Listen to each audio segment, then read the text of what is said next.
In this episode, I want to talk to you about how I got signed to a record label and why I went independent. Let's do it. I spent the last 14 years playing over 1,000 shows, touring 22 different countries, and become a top 40 Billboard charting artist. I fired my record label to go out on my own as an independent artist to market and release my own music, selling thousands of albums and millions of streams. The question I always get is, how did I do it without a label and sell even more music? This podcast is here to show you the way. Join me and follow along as I learn, apply, and share marketing strategies to grow my music business and a loyal fan base. So I am going for a walk as usual and talking with you amazing people, and I was reflecting on where I've been, where I was and where I'm going. And in this music industry, you need to know where you want to go, where you want to end up. And when I first started, all I knew was I just wanted to get my music out there. I wanted to change lives. I wanted, people to hear my music. I wanted to perform on stage. I think I wanted to tour the world. Eventually, I definitely did. But at the beginning, it was just like, I just want to make great songs. I want to make really cool music.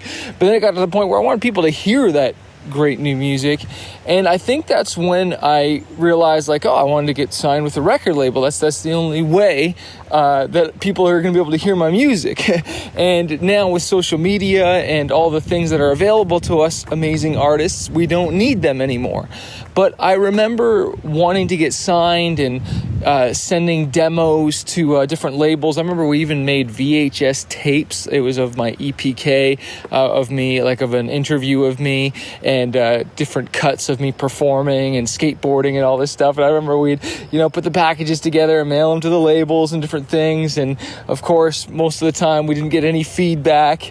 And if we did get feedback, it was always a no, or you're not ready yet, or whatever. I remember even going to a DJ pool once to expose my music. And if you don't know what a DJ pool is, it's basically, a pool of DJs, a bunch of DJs that gather together, and they're radio DJs, college DJs that spin songs. And I remember we brought my music there to play in front of them, and there's labels there because the labels are also pitching their music to the DJs. And I remember them playing my song, and it was kind of like crickets. And the girl that was representing me at the time, she wasn't my manager. She was a friend that had some connections in the music industry, and she was trying to get feedback. And she's like, well, would you guys play this? And I'll never forget one guy's like, yeah, I'd play it once. You know what I mean? And kind of made fun of it. I remember I was just sinking down in my chair, so embarrassed. You know what I mean? And then there was a friend that I'd been on his radio stations, and I remember he kind of piped up. He's like, yeah, I'd give it some play on college radio. And shouts out to my man Oscar the Grouch, DJ Oscar, from Toronto. I can't remember what college he used to spin at, but we used to go up there and get our records play. I'd rap and play some songs and freestyle and stuff like that. And so anyways, that was really embarrassing. And then I'd continue to play shows and perform and just, try and get out there, everything that I knew. I'd sometimes go to events, and I really suggest you guys go to events, go to the South by Southwest, the North by Northeast, and meet them in France, and, learn and meet people and network. That stuff is so important. But at the end of the day, it really is having great music, and it is who you know a lot of times in relationships. But it's not just who you know, because even if you know somebody, you might not be ready for the opportunity. And, that's why you want to make sure you've gotten your music great and it's sounding really good, so that when your opportunity does come, that you're prepared, you're ready to go, you're ready to get signed and to go to the next level. And for some artists, they just don't have their stuff ready. The website's not done, they don't got a bio, they don't got songs. And that's really, at the end of the day, what's the most important thing is great songs. Because even if you do have great songs, sometimes they'll want you to go work with a different producer and get it reworked or whatnot, and fix it up and get it more radio ready or just more commercially ready. And the word commercial doesn't mean selling out like pop. The word commercial can sometimes mean just ready for retail, ready for the public market. And that could be regarding the mix and the quality and just even the content, sometimes just getting it ready for a commercially accepted product. And so let's fast forward of me wanting to get signed. And I remember I went and opened up for my buddy Trevor from Thousand Foot Crutch. It was a pretty big rock band, and at the time they were just independent. And just so you know, you can read this story even more in depth in my book Fighter. Just go to fighterbook.net or go to smartmusicbusiness.com and you can get a free copy. Just cover the shipping, or you can even listen to it on Spotify.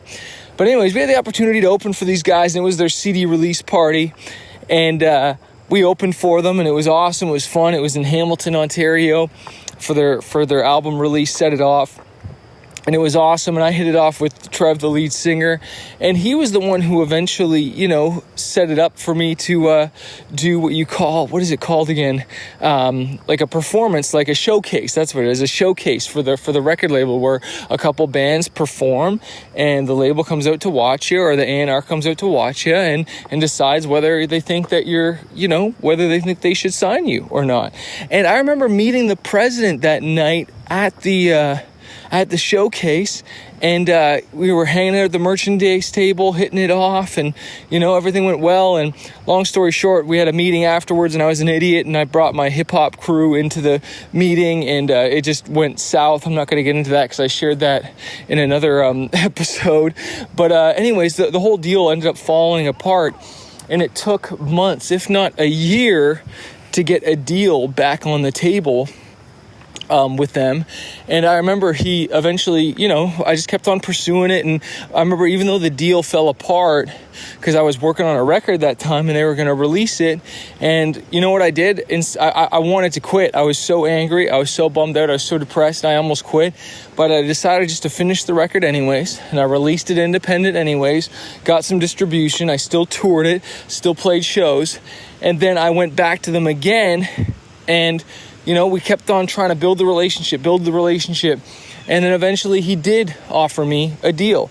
And thank God, to be honest, I didn't sign that original deal, because the original deal would have been a full deal where they would have owned the rights forever. They would have owned the masters forever.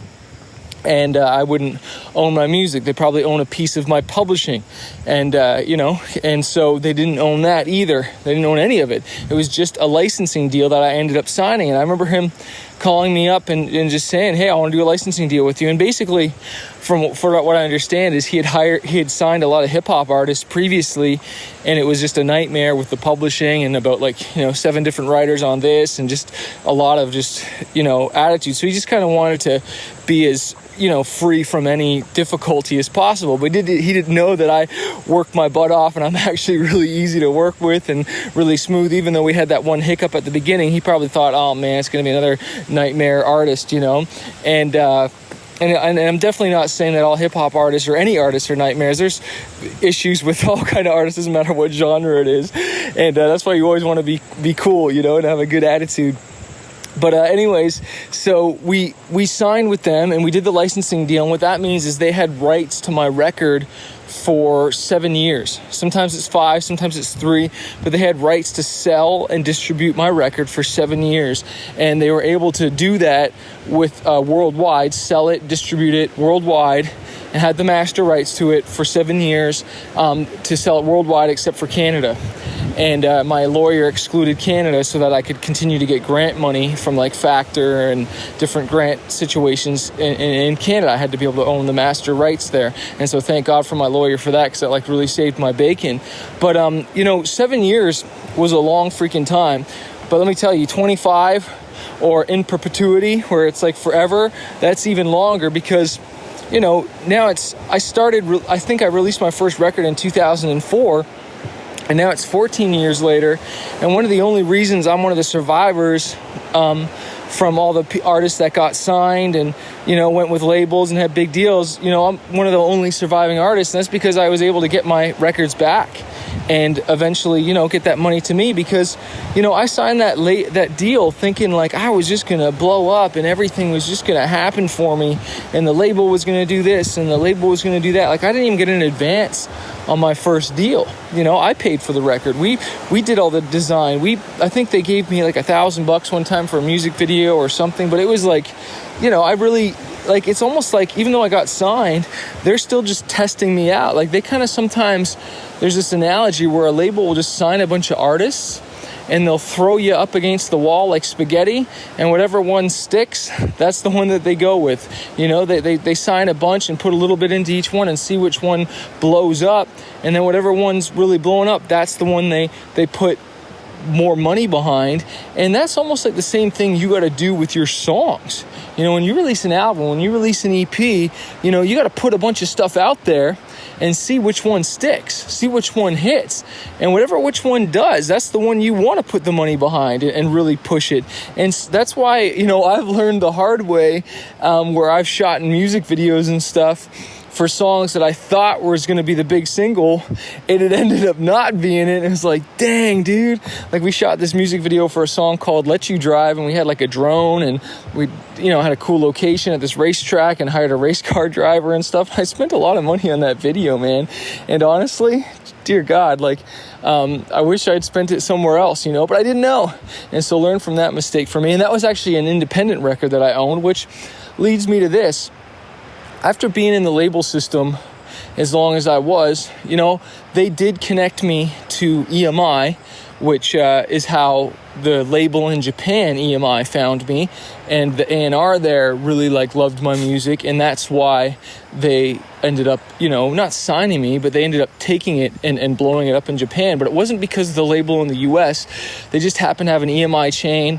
They saw my release. I guess the guy, the A&R in Japan, I checked it out. He's like, oh man, this would go really well in Japan. And it was my album Glory.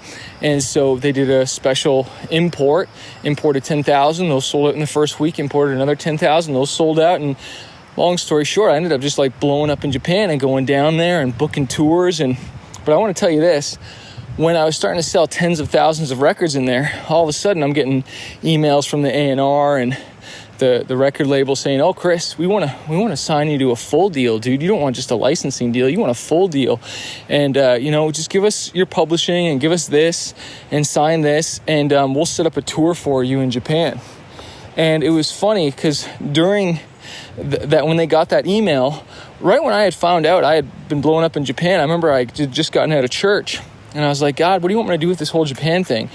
And I remember right when I got out of church, I ran home or drove home really quick, got on my computer, and I started Googling and looking up all the booking agents that handle the Japan market. And I think I sent out 3 or 4 emails to different booking agents and just said, hey man, I'm selling about 10,000 records a week right now, doing really well in Japan. Do you think we could set up a tour? And within 24 hours, I had a response from this guy named Casey. And he was like, yeah, dude, we can set something up. And I think within 2 weeks, he had a full paid tour, flights, everything. Got to even bring my wife. And I did some big shows in Tokyo and Osaka. I think the one in Tokyo was about 800, packed club. And it was incredible. One of the most incredible times of my life. And I got to go back there multiple times. And what's crazy is the label was just trying to offer me a really bad deal and just take my money. And you know, I don't look at all labels as bad. I don't look at, you know, necessarily any labels as all bad. They're businesses and they're trying to make money. And could they have helped me more if they had more invested? Yeah. Maybe I could have been even a bigger artist. But I ended up going to Japan and I met the label right down there. And I ended up just doing a deal right with them, as opposed to having this middleman of this label in the US that doesn't really know the Japan market or anything like that. They're just kind of like I said, the middleman. And so I ended up doing a deal directly with EMI at one point, and I made even more money on those records, and it was incredible. And so, you know, this is the whole thing. You'd be amazed at the things that can happen. And, you know, yes, you do need a label sometimes for certain things, especially for retail and all that, but and to move the dial. But a lot of stuff can just be done directly and independent now with this digital world we live in and getting out there. And I just say this, now that I'm independent and I own my own music and I'm putting it out myself, you know, me and my wife have been doing this for so long, and because she's been doing the design and we've just always, you know, organized things. Really all a label is a big bank, you know, and they're lending you money, they're lending you your team. And a lot of labels just even contract out all these people that, honestly, as an independent artist, you can hire some of the exact same people. You know, you can call up some of the exact same publicists, the same radio promoters, you know, because a lot of these radio promoters that work for these labels, sometimes they're on the label's payroll and they only work for that label, but a lot of them end up just going out and working for themselves, and they work for a bunch of labels. Like, the whole system just got kiboshed and just flipped on its head, and it's basically now everyone's kind of out for themselves. So just so you know, like, it's really just a money game and a relationship game. And you can make relationships with so many independent people and do this thing yourself, and then you get to keep all the royalties. You get to keep your inheritance, which is your music. You get it, in my opinion, sometimes you get to keep your integrity in a sense, because when you sign with the label, man, like you really are giving up more than you think. Now, sure, if you want to go top 40 and you want to go, massive, like that kind of radio and style, then maybe a label is for you, because, to have that type of connections and all that situation, you do need the machine working for you. There is just some stuff you cannot do as an independent artist, and radio is definitely one of them. Some of the, TV and film stuff, like had a buddy that was signed to Dream Records, and so he would get a lot of those Hollywood films. I know he got something in Iron Man, and he got something in some other films and whatnot, and it was because of the label relationship. So I will say that, when you've signed with them, there is doors that can open. But just remember, there's always a cost. You're always saying yes to something and then saying no to something else. And you got to look at what is that cost-benefit ratio, because specifically in the label that I was signed with, I remember even the A&R saying to me, he's like, Chris, like, honestly, dude, you can do this on your own, man. Like, we're not doing that much for you. And, in that situation, it was true. There's only so much one label can do. And there's some labels that have more power, more muscle, and can have more opportunities. Just like there's some managers that can only do some.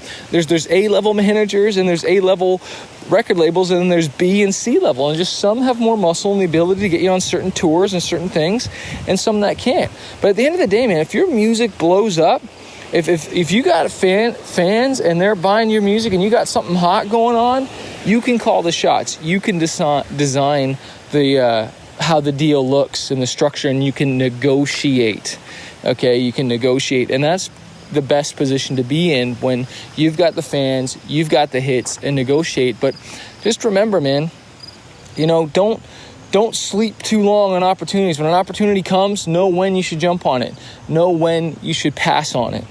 And at the end of the day, man, just keep writing music, keep performing it, keep creating, and just go on this journey and just decide that I'm not going to quit. Like, a lot of artists think once they sign, that's the end. But no, that's the beginning. Like, geez, that was like, for me, that was over 15 years ago, I guess we signed with the label, man. 14 years ago, something like that. And I feel like sometimes I'm just getting started. Like, there's just like new opportunities opening up. Like, the whole game has changed, and the whole game is going to change again. And it's a really exciting time to be in music. So I hope this encourages you. I hope that gives you a little bit of insight into the label system and into my world and what I've been through. And this has been a longer podcast, but I hope you've loved it. And don't forget to review and leave a comment on it and let me know what you think. I appreciate it. Peace. So if you're a struggling artist and you're just trying to figure out this music industry, you want to go full time with your music, you want to get noticed on social media, or learn how to launch an album, an EP, or just get your music more marketed out there, I want to encourage you to check out my coaching program called Fanbase University. Every single month, I jump on the phone 2 times with my students and I coach them and I teach them how to market their music, how to get noticed, how to handle booking agents, record labels, and just get their music out there. Also, you get access to exclusive training. You get interviews with music industry professionals. If you want to find out more and not do this on your own, not struggle, because I've wasted thousands of dollars on my career, and now I want to coach other artists. Check out my program, fanbaseuniversity.com, or click the link below to find out more info.